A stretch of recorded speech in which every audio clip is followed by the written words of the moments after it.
السلام عليكم.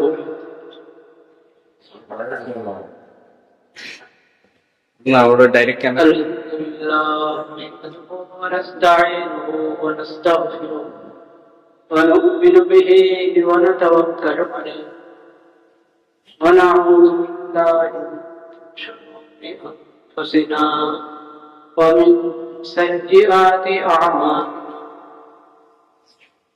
من يهده الله فلا مضل له ومن يضلل فلا هادي له. وأشهد أن لا إله إلا الله وحده لا شريك له وأشهد أن محمدا عبده ورسوله. اللهم صل على سيدنا ومولانا محمد النبي الأمي وعلى آله وصحبه وسلم تسليما. اللهم اجعل صلواتك ورحمتك وبركاتك على سيد المرسلين وإمام المتقين وخاتم النبيين محمد عبدك ورسولك إمام الخير وقائد الخير ورسول الرحمة. اللهم ابعثه مقام محمودا يربطه به الأولون والآخرون. اللهم صل على محمد وعلى آل محمد كما صليت على إبراهيم وعلى آل إبراهيم إنك حميد مجيد. اللهم بارك على محمد وعلى آل محمد كما باركت على إبراهيم وعلى آل إبراهيم إنك حميد مجيد. أعوذ بالله من الشيطان الرجيم. بسم الله الرحمن الرحيم. وقل لعبادي يقولوا التي هي أحسن إن الشيطان ينزغ بينهم إن الشيطان كان للإنسان عدوا مبينا. صدق الله مولانا العظيم وصدق رسوله النبي الكريم ونحن على ذلك من الشاهدين والشاكرين والحمد لله رب العالمين.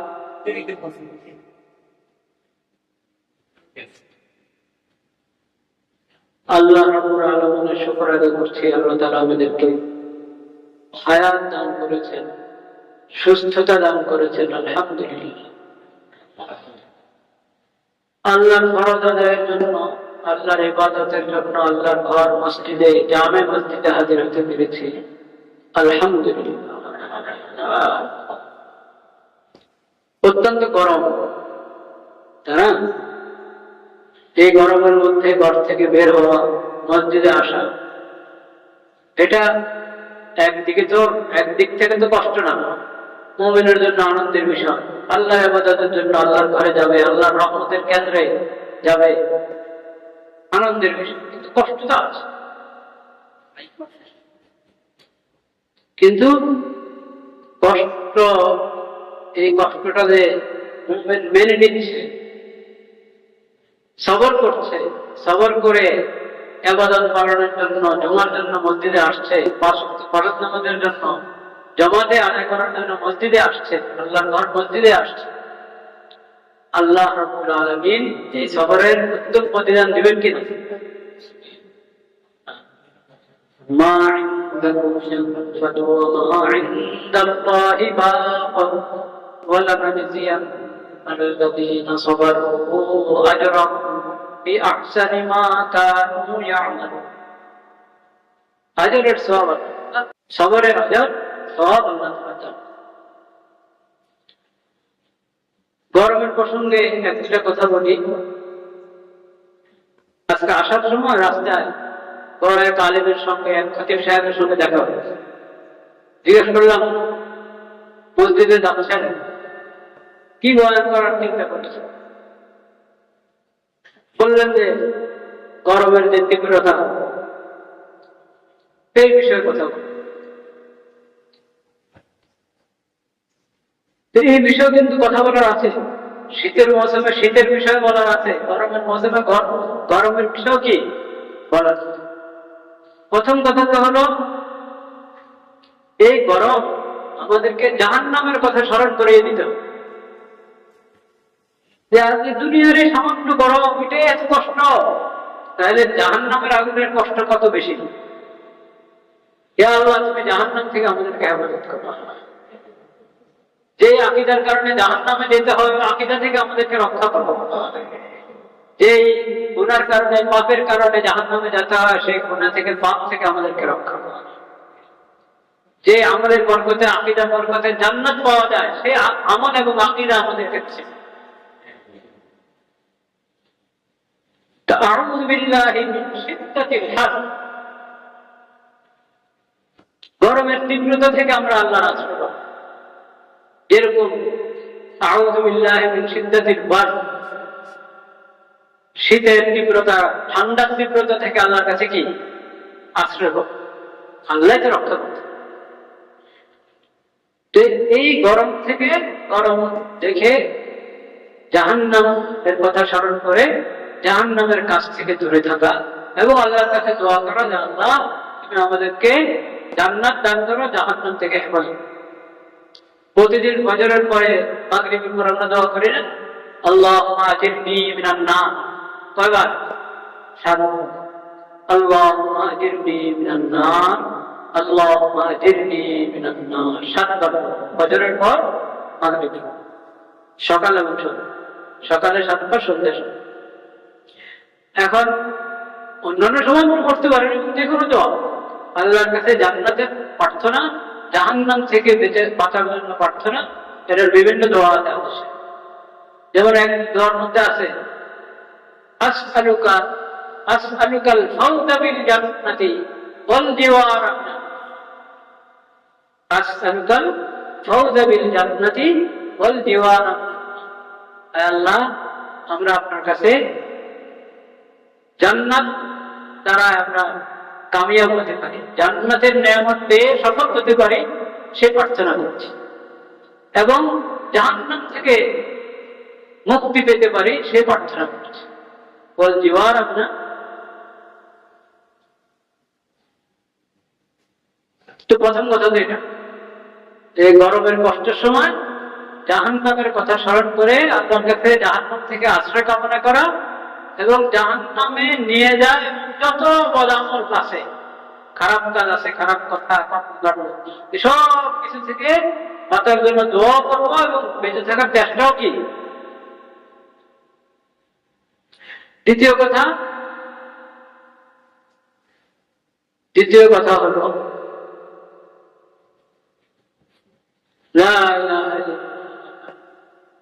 যার হাতে যতটুকু তৌফিক আছে, এই গরমের তীব্রতার কারণে মানুষের কষ্ট কমানোর জন্য ব্যবস্থা করা, যার হাতে যতটুকু আছে। এটা জরুরি বিষয় না, আর কাউকে বাধ্য করতে হবে।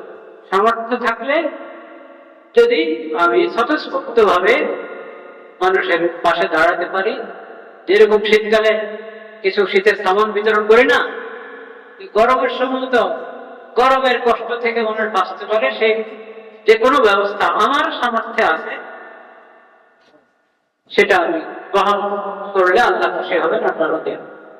এবং এটাও জাহান্নাম থেকে বাঁচার একটা, জাহান্নাম থেকে বাঁচার এটা হচ্ছে কি, অনেক কিছু হতে পারে, চিন্তা করে আমরা বের করি, যার সাথে যার সামর্থ্যে। একটা ব্যাপক কথা যেটা আমাদের দেশে তুলনামূলক চর্চা কম, সেটা হলো পানি, পান করার পানি। এটার ব্যবস্থা খেয়াল করে দেখবেন একটু কি কম। এটার ব্যবস্থা করা যেত, যেখানে জীবন না জীবনের ব্যবস্থা করে দেয়, পানি ঠান্ডা হয় সে ব্যবস্থা করে। আর শহরের মধ্যে হঠাৎ হঠাৎ দেখা যায়, হঠাৎ হঠাৎ খুব কম, যে বাড়ির যে বাউন্ডারি ওয়ালের বাহিরে পানির কল, ভিতরে হয়তো কি আছে, কি বলে এগুলোকে, ফিল্টার আছে, পানির ব্যবস্থা আছে, খাওয়ার পরিচ্ছন্ন পানি, বিশুদ্ধ পানি। আর যদি গরম করে ঠান্ডা পানি হয় তাহলে ভালো। হঠাৎ হঠাৎ দেখা যায় ব্যবস্থা আছে, একটা গ্লাস রাখা আছে, একটা কল রাখা আছে, এটা পরিমাণে বাড়তে পারে। আর যার সুযোগ আছে এক ব্যক্তি থাকলো পানি নিয়ে গ্লাসে করে করে পরিবেশন করলো, ঠান্ডা পানির বোতল পরিবেশন করলো, সে বোতল দেখে না আমার পানির বোতল কিনবেন।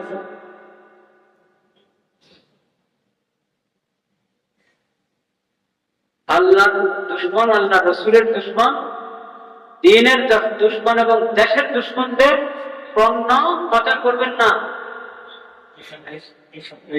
এটা গ্রহণ করবেন না। ঠান্ডা পানির বোতল বিতরণ করবেন। গ্রাম যারা শহরতলি থেকে আসে, একবারে গ্রামে দেখা যায় এই গরমের মধ্যে কৃষকরা কাজ করছে, কোন পানি নেই, কেউ হয়তো কলসিতে করে একটু পানি নিয়ে যায়, তাও নেই, কষ্ট পাচ্ছে। ওই সময় যদি আপনি ঠান্ডা পানি নিয়ে হাজির হয়ে যান, পানি বিতরণ করেন, শরবত বিতরণ করেন, অনেক বড় সওয়াব। যে এটাতে শরীক হবে সে সওয়াব পাবে। এবং এই আমলগুলো এমন যে আল্লাহ রাব্বুল আলামিন এটার দ্বারাই বান্দাকে জাহান্নাম থেকে মুক্তি দেন। আর শীতকালে যেরকম মজা আছে, উজু করতে কষ্ট, ভালো লাগে না, মন চায় না উজু করতে, তাও যদি আমি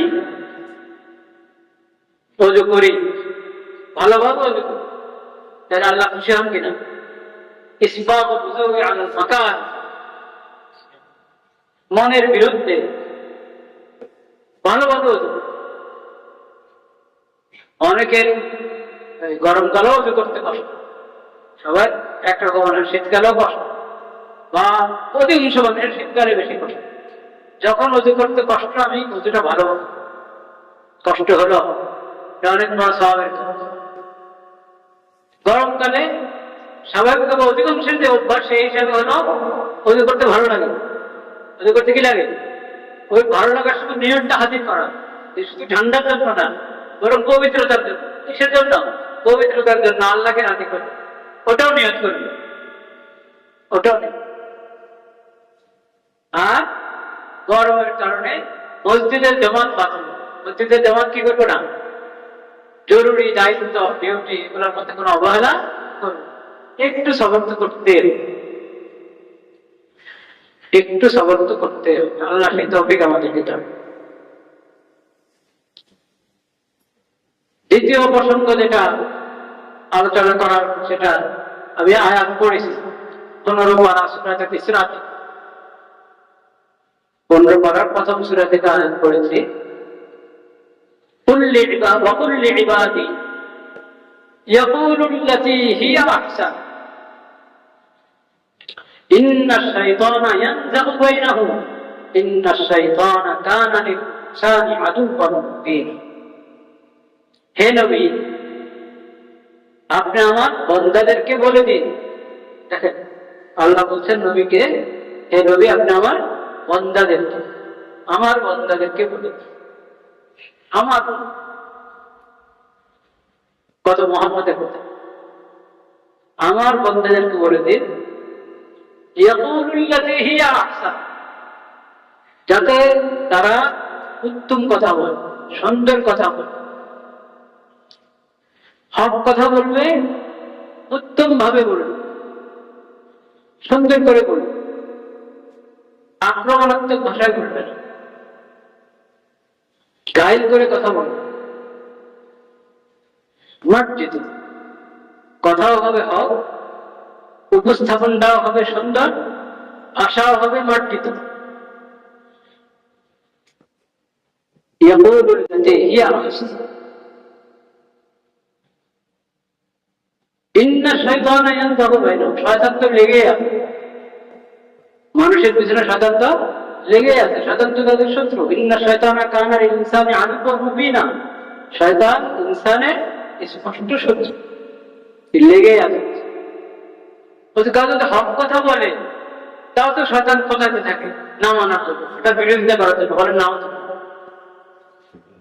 সেই জায়গায় তুমি যদি অন্যায় কথা বলো আরো ঝগড়া লাগে। না, শয়তান ইয়ানজাগু বাইনাহুম, শয়তান দ্বন্দ্ব লাগাবার জন্য বসেই আছে, ভেজাল লাগে শয়তানের কাজে, ভেজাল লাগে। তুমি যদি অন্যায় বলো তো আরো বেশি ভেজাল লাগে। হক কথা বললা কিন্তু গাইড করে বললা, ভাষা মার্জিত হলো না। হক কথা, তাকে দাওয়াতে নিয়ে তো হক কথা বলছো, কিন্তু গাইড করে আক্রমণাত্মক ভাবে বলছো, আক্রমণাত্মক ভাষা বলছো, কষ্ট পাবে তো, শয়তান সুযোগ পাবে, দেখছো তো কি করবে, তো বাস সে আমার করো বলবে, আর শ্বাস পাল্টা পাল্টা। মার্জিত ভাষা, সুন্দর উপস্থাপন, মার্জিত ভাষা, আর কথা তো হক হইতেই হবে, সেটা তো এক নম্বর। যা বলবা ন্যায় সম্মত কথা হতে হবে, ইনসাফের কথা হতে হবে, হকের কথা হতে হবে, সহি কথা হতে হবে, গলত বলবে না, অন্যায় করবে না, পাপের কথা বলবে না। এরপর হলো ওটাকে পদ্ধতিটা, উপস্থাপনের পদ্ধতি, ওটাও সুন্দর। এটা একটা কোরআন কারীমের শিক্ষা, এবং নবী করিম সাল্লাল্লাহু আলাইহি ওয়াসাল্লামের হাদিসের মধ্যে, পুরো সিরাতের মধ্যে এটা পর নবী করিম সাল্লাল্লাহু আলাইহি ওয়াসাল্লাম পুরো জিন্দেগিতে এই বিধানের পর নিজে তা এটাই করেছেন, সাহাবায়ে কেরামকে এটা শিখিয়েছেন। ইদফা বিল্লাতী হিয়া আহসান, দাওয়াতের প্রসঙ্গে কথাটা, ওমান আহসানু কাওলান মিম্মান দাআ ইলাল্লাহ ওয়া আমিলা সালিহান ওয়া ক্বালা ইন্নানী মিনাল মুসলিমিন। এরপরে ইদফা বিল্লাতী হিয়া আহসান, ইদফা বিল্লাতী হিয়া আহসান ফাইযা আল্লাযী বাইনাকা ওয়া বাইনাহু আদাওয়াতুন কাআন্নাহু ওলিয়্যুন হামিম।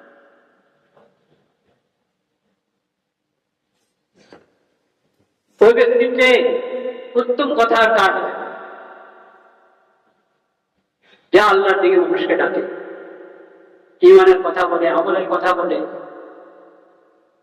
জাহান্নামের কাজ ছাড়তে বলে, পাপের কাজ ছাড়তে বলে, নেক আমল করতে বলে, অন্যের হক আদায় করতে বলে, অন্যের হক নষ্ট করা থেকে বারণ করে, এসব দাওয়াত। দাওয়াত থেকে অনেক জ্ঞান, যাকে আপনি দিন সম্বন্ধে কোনো কিছু বললেন, হকের কথা বললেন, ইনসাফের কথা বললেন, সেটা দাওয়াত। শরীয়ত সুন্নাতের কথা বললেন, একটি আয়াত, একটি হাদিস, একটি মাসালা, একটা সুন্দর কথা, সব দাওয়াত। আল্লাহ থেকে যে দাওয়াত দিচ্ছে, আবার নিজনে কামল ও আমিলা সালেহ, নিজনে কামল ওয়াকালা ইন্নানী মিনাল মুসলিমিন, সে বলে আমি 10 জনের একজন, আমি অন্যান্য মুসলমানদের মতো একজন মুসলমান, আমি সবাই মুসলিমদের অর্থ, আমি মুসলিমদের অর্থ, ইসলামের নাম আমাদের ঘোষণা, আবার সাথে সাথে যা আমি আলাদা কাউ আপনাদের, আমি সাধারণ। ومن أحسن قولا ممن دعا إلى الله وعمل صالحا وقال إنني من المسلمين। এই দাওয়াতের নির্দেশ দেওয়ার পর আল্লাহ তাআলা বলছেন ইদফা বিল্লাতী হিয়া আহসান।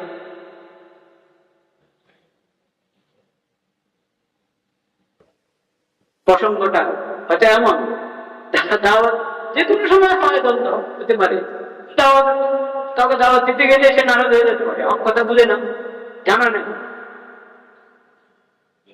হক কথার উপর যারা আপত্তি করে সবাই এরকম না দেখে আনবা, অনেকে তো জ্ঞান পাবে, জানে বুঝে যে কাজটা অন্যায়, সেই কাজ হলো ওটা, যেটা সে করতে যাচ্ছে, যেটা সমর্থন সে করছে, ওটা অন্যায়, ওটা পাপ, ওটা ক্ষতিকর বুঝে, কিন্তু তাও জ্ঞান পাপে হয়ে ওই অন্যায়ের সমর্থন করে।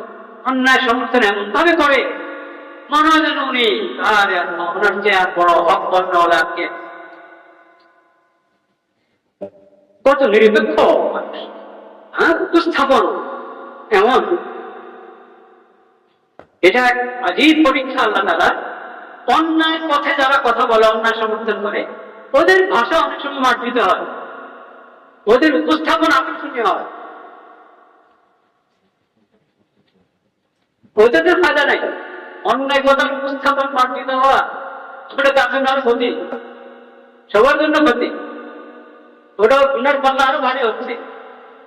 একজনকে আমি বলেছিলাম, গলত রাস্তায় মানুষকে চাবিত করে বলেছিলাম, আল্লাহ আপনাকে জবান দিয়েছে, আপনি এটাকে ভালো কাজে দেন। তার থেকে কি আমি প্রশংসা সতর্ক করলাম, সতর্ক করলাম যে তুমি মিষ্টি মিষ্টি কথা বলতে পারো, এই মিষ্টি কথাকে হকের দাওয়াতের মধ্যে ইস্তেমাল করো, বাতিলের দাওয়াতে ইস্তেমাল করো না। এই সাংবাদিকদের মধ্যে অনেক আছে, কিন্তু মিষ্টি মিষ্টি লিখতে জানে, মিষ্টি মিষ্টি বলতে জানে, কিন্তু হকের পক্ষে লিখবে না, জুলুমের পক্ষে লিখবে।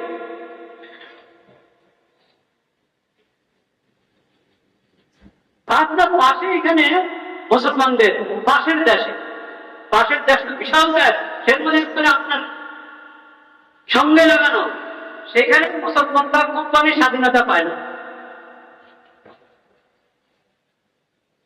অন্যায় ভাবে তাদের উপরে জুলুম হয়। তো এই যে সুন্দর মিষ্টি মিষ্টি লিখতে পারে, মিষ্টি মিষ্টি বলতে পারে, ওরা কি পরিমাণ লিখেছে, কি পরিমাণ প্রতিবাদ করেছে। সংখ্যালঘু খালি বাংলাদেশে, মুসলিম দেশে অমুসলিম যারা শুধু তারাই সংখ্যালঘু না? অমুসলিম দেশে মুসলিম যদি সংখ্যায় কম হয়, তারা সংখ্যালঘু নন? তো যে সংখ্যালঘুর জন্য এই দেশের সংখ্যালঘুরা যদি শান্তিতে থাকে, তাও চাচাচাচি করে, তাও খোঁজাখুঁজি করে পত্রিকা যে তাদের অধিকার লঙ্ঘন করছে। আর তো ওখানে মুসলমানদের মজলুম হচ্ছে, তাদের অধিকার লঙ্ঘিত হচ্ছে, তো তোমার কলম থেকে তো কালি বের আনো।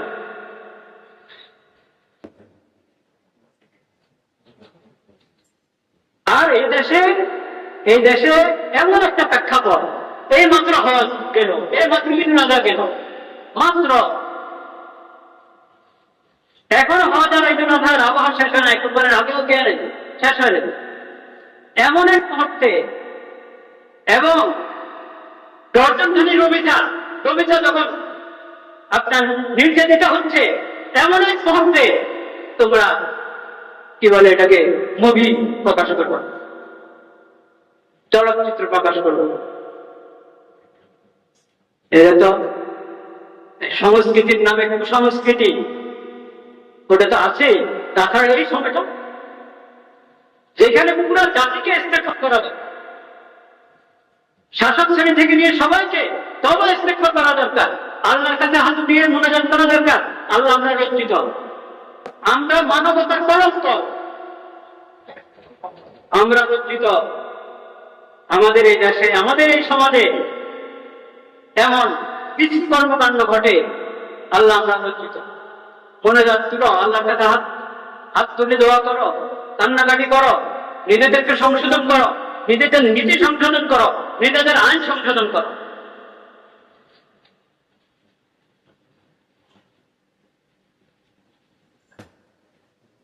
সেই সময় ওনারা কান্না, ওনাদের কান্না যে এটা কেন তোমরা তো বন্ধ করছো, বা তো বন্ধ করে নাই, বলেছে কাউমি মালিকা তোমরা যে করেছে যে এরকম বলাৎকার হতে পারবে না, বা আরো কোনো কথা বলেছে, সেটার উপর এটা স্থগিত করা হয়েছে। আলহামদুলিল্লাহ বলো, কিন্তু আলহামদুলিল্লাহ না বলে উল্টা প্রতিবাদ। স্বাধীনতা সংস্কৃতির কি, হ্যাঁ, নাগরিকদের সাংস্কৃতিক স্বাধীনতা। সাংস্কৃতিক স্বাধীনতা কাকে বলে? তুমি যদি ওই জিনিসকে স্বাধীনতা বলো যে জিনিসের কারণে রমেশা মতো মেয়েরা কিনা নিরাপদ না, ওটা কি সাংস্কৃতিক অধিকার?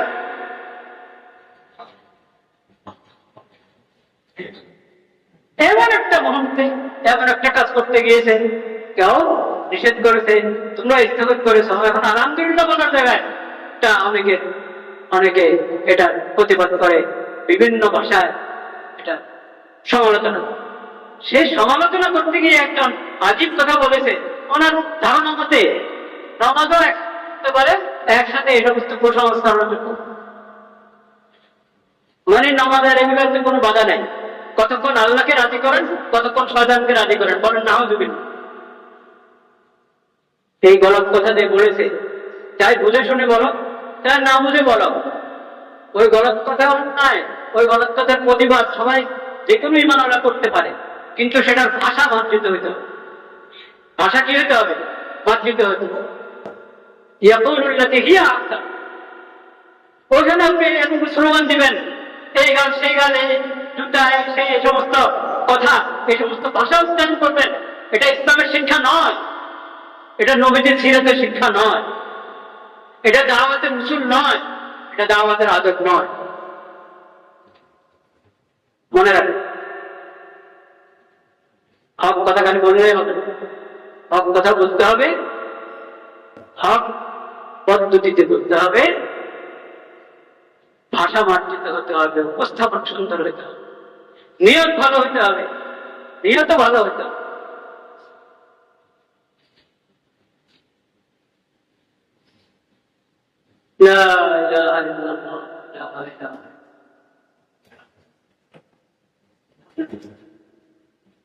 এটা এটা খুব কিসের বিষয়, সবার যারা আমরা হক বিষয়টা উপস্থাপন করতে চাচ্ছি, আমাদের জন্য অনেক ভাববার আছে, আমাদের পদ্ধতি ঠিক করতে হবে, সুন্দর হইতে।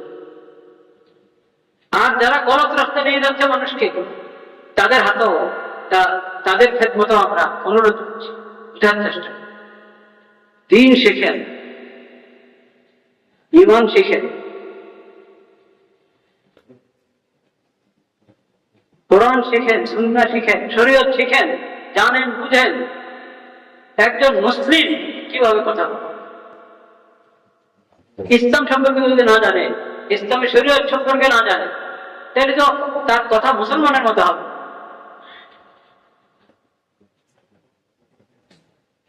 যে দায়িত্ব পাবে এই দেশের সমাজের এই সেক্টরে যারা কাজ, প্রত্যেক সেক্টরে আমাকে ইসলামের পরিচিত।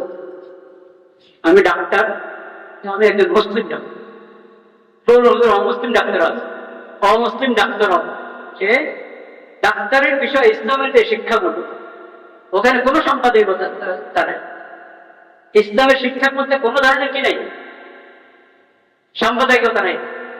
ইসলামের শিক্ষাতে কোথাও পাবেন না। প্রত্যেক পেশার লোকদের জন্য ইসলাম যে বিধান দিয়েছে, যে শিক্ষা দিয়েছে, যে কোনো অবস্থায় নিরপেক্ষভাবে ওটা শুনলে অবশ্যই মানতে বাধ্য, অবশ্যই মানবে।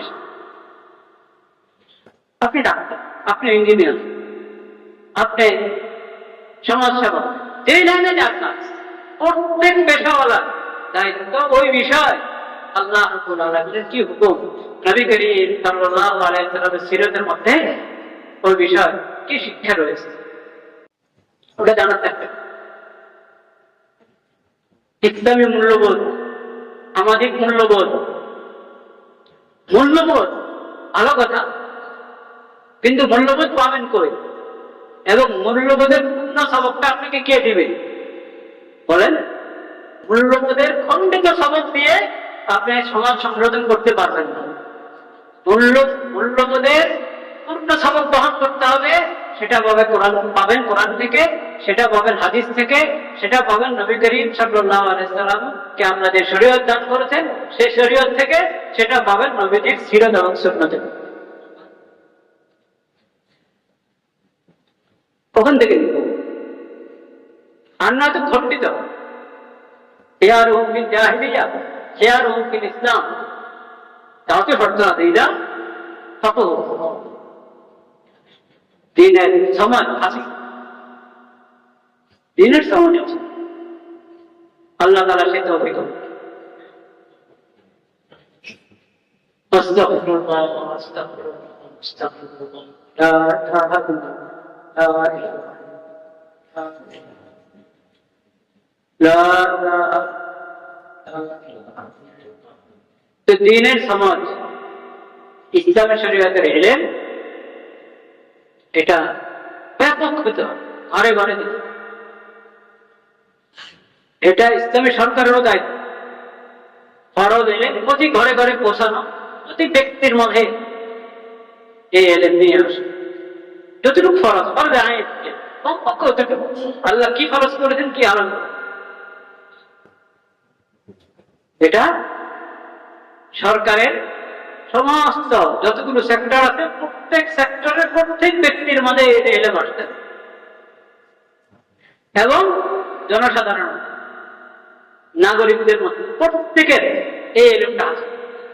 তারপরে না বুঝবে কোনটা হক কোনটা হক হালাল বুঝবে, কোনটা হারাম কোনটা হালাল এটা বুঝবে, কোনটা করণীয় কোনটা বর্জনীয় ওটা বুঝবে। নজিবত সে যেটা বর্জনীয় ওটার পক্ষে অবস্থান গ্রহণ করবে, যেটা করণীয় ওটার বিপক্ষে অবস্থান গ্রহণ করবে। সহিহ ইলম না থাকার কথা, সহিহ ইলম হাসিল করতে হবে, সাথে সাথে দিনের সমাজটা হাসিল করতে হবে, সাথে সাথে দ্বীন ঈমানের বিষয় সচেতনতা অর্জন করতে হবে। দ্বীন ঈমানের বিষয়ে কি অর্জন করতে হবে? সচেতনতা অর্জন। এই সচেতনতা যদি না থাকে তাহলে প্রতারণার শিকার হয়। কিসের শিকার হয়? প্রতারণা। এই যে অধিকার, মানব অধিকার, এই অধিকার, অধিকার বলতে আপনি কি বুঝেন? অধিকার, অধিকার আর অধিকার না, কোনটা অধিকার কোনটা অধিকার না, এটা মুমিনদের জন্য, মুসলিমদের জন্য, উম্মতে মুসলিমের জন্য ঠিক করে দিবে কে? আল্লাহ।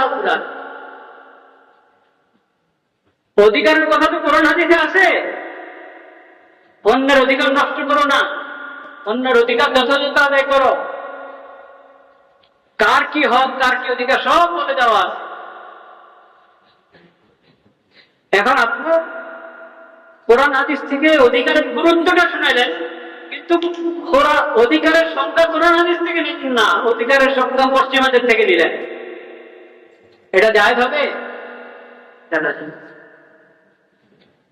অধিকারের গুরুত্ব, অধিকারের প্রতি মানুষকে উদ্বুদ্ধ করার ক্ষেত্রে যেমন কোরআন সুন্নাহ আয়াত হাদিস উদ্ধৃত করছেন, এরকম কোনটা অধিকার কোনটা অধিকার না এই বিষয়ে কোরআন হাদিসের আয়াত হাদিস উদ্ধৃত করতে হবে। অধিকারের গুরুত্ব বর্ণনা করলেন কোরআন হাদিস থেকে, নবীজির সুন্নাহ এবং সিরাত থেকে, কিন্তু অধিকারের সংজ্ঞা নিলেন হলো পশ্চিমা সভ্যতা থেকে। এটা হারাম, এটা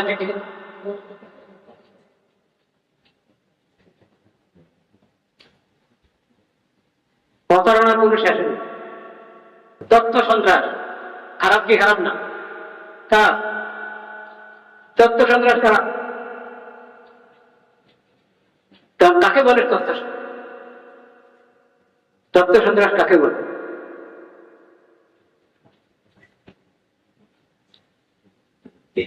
যে প্রত্যেক ধর্মবাসী ধর্মাবলম্বীদের জন্য তার ধর্ম অনুযায়ী চলার অধিকার আছে কি নাই? আছে। তারপরে মন করে সে তার ধর্ম পালন করবে, এটাতে কোনো বাধা নেই, ইসলাম কোনো বাধা দেয় নাই। ধর্মীয় স্বাধীনতা আছে, কিন্তু ধর্মীয় স্বাধীনতার ব্যাখ্যা কি?